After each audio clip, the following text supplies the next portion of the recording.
Even in the legal sense, that is a no starter. I mean, when you go in there and say how did they feel it? Well, I object, abstain, right?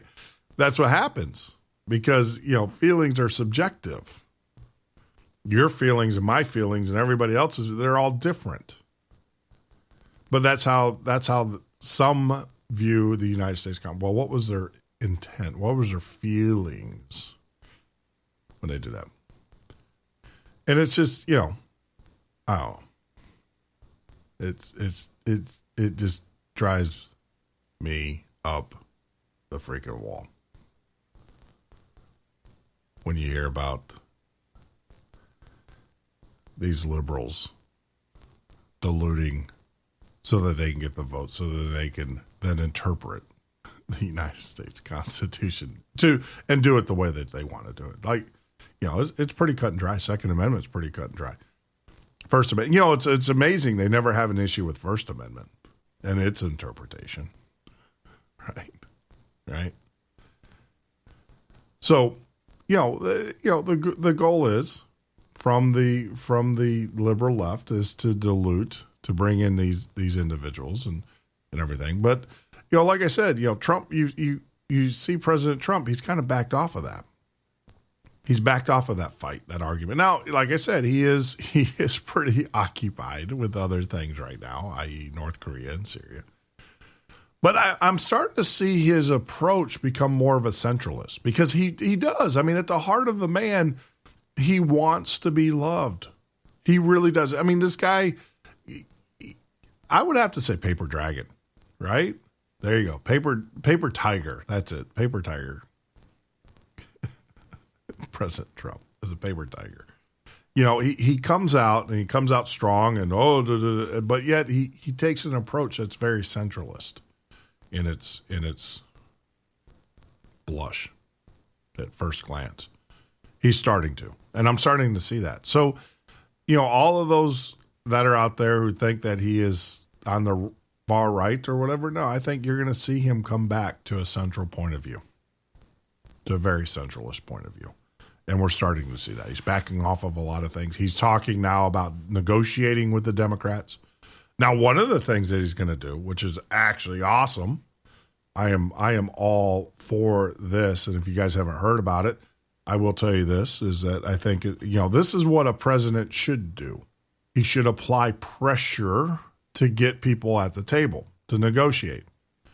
And one of the things that he's going to do here, and he's threatened, I don't know if he's going to do this, but one of the things that he is going to do is with Obamacare, in its regard to Obamacare, there was a court ruling. All right, so to make Obamacare insurance companies to subsidize insurance to low-income individuals, Obamacare, the President Obama said, we will pay you, the insurance company, the difference to make up the difference, right? These low-income people that can't pay into the premiums, but yet they're still getting covered, and yet you're still paying their bills and stuff. We will make up the difference in that. Well, the federal courts came back and said, well, that's unconstitutional. The President of the United States cannot write checks. That's not the job. That's the job of Congress. So you guys understand it in a nutshell. If you had to explain Congress and the president's relationship, is that the United States Congress, the Senate passes the laws, and Congress funds the laws or the bills, right?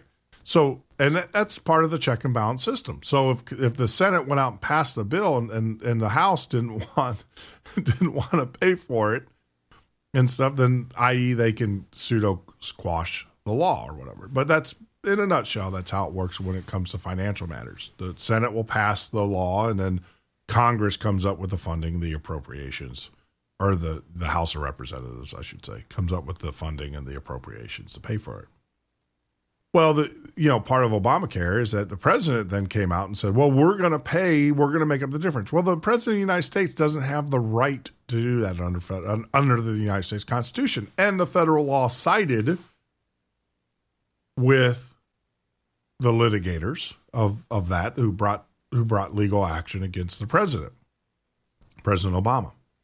Said, yeah. And they said, yeah, the president can't make that promise. And so there's a major payment that's coming up to these insurance companies. Now, President Trump is now threatening that he's not going to make that payment, which will in effect nullify the contract that Obamacare, ACA, has with insurance companies. It could. The insurance companies will, you promised that you were going to pay these bills. Now you're not going to pay the bill. I'm not going to do work for you anymore. I mean, that's his business. Maybe I should take a lesson from that in my business, some of my customers, right? But that's his business. And so now you got President Trump, who has gone to Congress, said, you Democrats will come, because see, the Democrats have refused to participate in the governing of this country of recent. They have. They feel that their form of government is obstructionism. I mean, you heard Hillary Clinton, you heard of President Obama, you've heard Schumer, you heard Pelosi. That's what they're becoming. They are becoming obstructionists. They're doing what the Republicans did to Obama. They're doing it, back towards the thing. But unlike some of the Republicans, when Obama's the Dems are just refusing to show up to work. The only time that they'll show up is when there's a TV camera there. I mean, to be honest with you, and I'm not being critical, but I am being critical. I mean, that's the truth.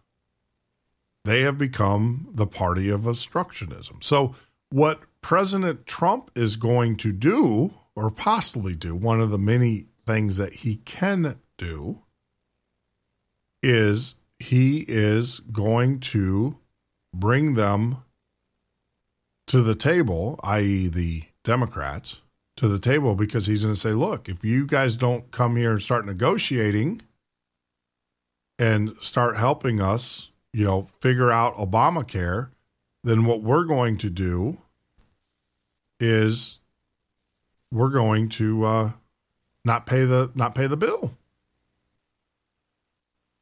Yeah. Which I think is a brilliant move. I think that is an awesome move on his part, because he's going to force them to come to the table. Now, of course, they're going to say, well, it's the president. If they don't do anything, right, if they don't come and negotiate with President Trump, then they're going to come back on TV. I can already hear it now. They're going to say, well, he blew up. They refused to fund Obamacare. They blew it up, and now millions of people are going to go without insurance. That's going to be their talking point. And the news is going to print that. That's exactly what the news is going to put out there as well. But you guys here at Red State Talk Radio are a little bit more informed. No, what President Trump is going to do is he's saying, look, if you want to negotiate and continue with the ACA, then we need to sit down and have a talk. And if you don't come down and have a talk with me, I ain't paying the bills. Think of it like your kids, right? Your kids are at college. Your kids need money, but you want to talk to them about their grades, right? And your kids are too busy to have that conversation because it's uncomfortable for them. So what do? Well, not paying for your college. That's what Trump's doing. It's exactly what President Trump is doing. But I also think, like I said earlier, I think there is a shift. There's a fundamental shift where President Trump is starting to move towards the center a little bit more. I think he's learning, which is fine. That's okay. No one comes into the office of the presidency knowing how it works. It is such a enigma to the rest of the world. And it doesn't matter if you're a successful business person or not or whatever. I mean, I think the only person that could probably come into the presidency of the United States and understand how it truly works is a mafioso. It's a family member, really. And maybe we need to hire a mobster. Where's Gotti when you need him? Well, he's dead. But where's a good mobster when you need him? So. Got to pay some bills, of course. We'll be back in a few minutes, and we'll wrap up this show But you're listening to Morning News Radio with your host, Jeff Norton, right here, live every weekday from 6 a.m. to 8 a.m. Eastern Standard Time, or on the web at redstatetalkradio.com. Hang in there. We'll be back. I promise. We're not going anywhere. We got 30 more minutes to fill. Give us a shout, though, 202-838-0101. That's 202-838-0101 to get your chance to enter in a very special giveaway that we're going to be putting together. When we have enough callers, we will pick one of those callers, and we have a very special present to give to you, donated from Blackwater Armory. Be back in a minute. You know it's time to pay your tax, and there's no time to relax. Open up your tax form packs, pile up receipts and stacks. It's time to pay your tax. You gather all your records in a box from A to Z. You go to your accountant that you found on the TV. He escaped the country to the Isle of Capri. You start to count 'cause time's run out and now you're up a tree. It's time to pay your tax. Bring some Red Bull, eat some snacks. Your accounting skills are lax, so you try to flex the facts. It's time to pay your, say a prayer. Time to pay your tax. You owe the max. This Week in Your Health Tip of the Week is sponsored by LiverMedic. Head to livermedic.com for health articles, recipes, and supplements. When we typically go to the doctor will recommend that we start eating a healthier diet, which means incorporating more fruits and vegetables and curbing the amount of alcohol and meats that we have in our diet. It is essentially an alkaline diet, but one of the things that is hardly ever mentioned is drinking enough water. Do yourself a favor. In the morning, first thing, drink a large glass of water with a little bit of organic lemon juice in it. It tells the liver to drop the toxins that have been stored in the bile from the night before through the gallbladder into the small intestine and ends up feeding the good bacteria in your GI tract. That's been This Week in Your Health Tip of the Week. Again, visit livermedic.com for healthy articles and recipes and supplements. This program is made possible in part by a grant from Grease Clunky. In 10 minutes, we'll give your car a new oil filter, and 3 or 4 new rattles and noises that didn't have when you drove in. You know, sometimes when you compare prices on products, you think to yourself, what difference does it make? The rates are all about the same anyway, but sometimes the rates are very different. Let me give you an example where there's a huge difference in pricing between companies. Vehicle protection plans. Look, if your car is 4 years or older, having a vehicle protection plan is a no-brainer. The trick is not to overpay for it. Here are the facts. The average price of a vehicle protection plan is $2,800, while the price of a TOCO warranty vehicle protection plan for most vehicles is just $1,500. The average down payment on a vehicle protection plan is $299. With TOCO warranty, there's no down payment. The average monthly payment on a vehicle protection plan is more than $160 a month. With TOCO, the average monthly payment is just $49. To get a highly rated vehicle protection plan at a great low rate, call TOCO Warranty at 1-800-987-1519. That's 1-800-987-1519. Terms and conditions apply. If you've got joint pain, let me ask you a question. Would you like a high-quality knee, back, shoulder, or ankle brace at little or no cost? Now, just in case your reception isn't great, let me ask you again. Would you like a pain-relieving knee, back, shoulder, or ankle brace at little or no cost? Well, if you have Medicare insurance, you could qualify for these pain-relieving braces at little or no cost. And these are high-quality braces. They are very comfortable, and they've helped thousands relieve their pain. Now, I'd like you to imagine going on vacation, playing with your grandkids, just living your life again without pain. The Mobility Hotline is a referral service that connects folks with Medicare coverage and other insurance to accredited companies offering pain-relieving braces at little or no cost. And don't you worry about the Medicare paperwork. They'll handle it all for you, and they'll deliver your braces for free.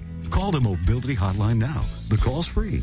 1-800-557-6150. 1-800-557-6150. 1-800-557-6150.